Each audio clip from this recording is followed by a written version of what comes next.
আসসালামু আলাইকুম এভরিওয়ান। আমরা আমাদের এই ক্লাসে আলোচনা করব পাস্ট কন্টিনিউয়াস টেন্স নিয়ে। পাস্ট কন্টিনিউয়াস টেন্স চলমান অতীতকাল।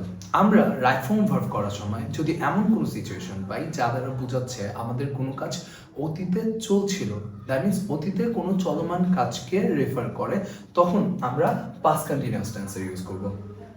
তখন আমরা আমাদের ওই বাক্যটিতে যে প্রযোজ্য ভার্বটি হবে সেই ভার্বটি আমরা করব কি, সাবজেক্টের পর ওয়াজ অথবা ওয়ার অক্সিলারি ভার্ব বসিয়ে তারপর ওই মূল ভার্বের সাথে আইএনজি যুক্ত করে দেব।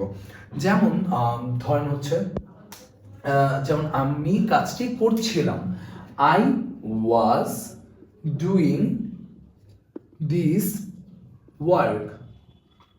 সাবজেক্টের পর ওয়াজ অথবা ওয়ার দুইটা থেকে যে কোনো একটা অক্সিলারি ভার্ব, তারপর হচ্ছে মূল ভার্বের সাথে আইএনজি। কারণ আমরা জানি সকল প্রকার কন্টিনিউয়াস টেন্সেই মূল ভার্বের সাথে আইএনজি বসাইতে হয়, আর মূল ভার্বের সাথে আইএনজি যোগ করতে হয়।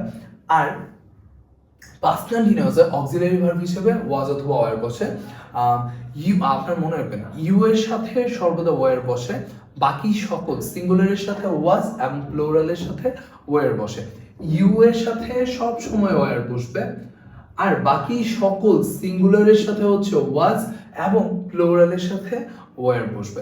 That means I was, we were, you were, they were, he was, she was, it was. তাছাড়া যত সিঙ্গুলার নাউন আছে ওইগুলোর সাথে ওয়াজ বসবে এবং প্লুরাল নাউনগুলোর সাথে হচ্ছে ওয়ার বসবে। আই হোপ আপনারা পাস্ট কন্টিনিউয়াস টেন্সের ব্যাপারে ক্লিয়ার হয়েছেন। তারপর যদি কোনো কোশ্চেন থাকে আপনারা কোশ্চেন করতে পারেন কমেন্ট বক্সে।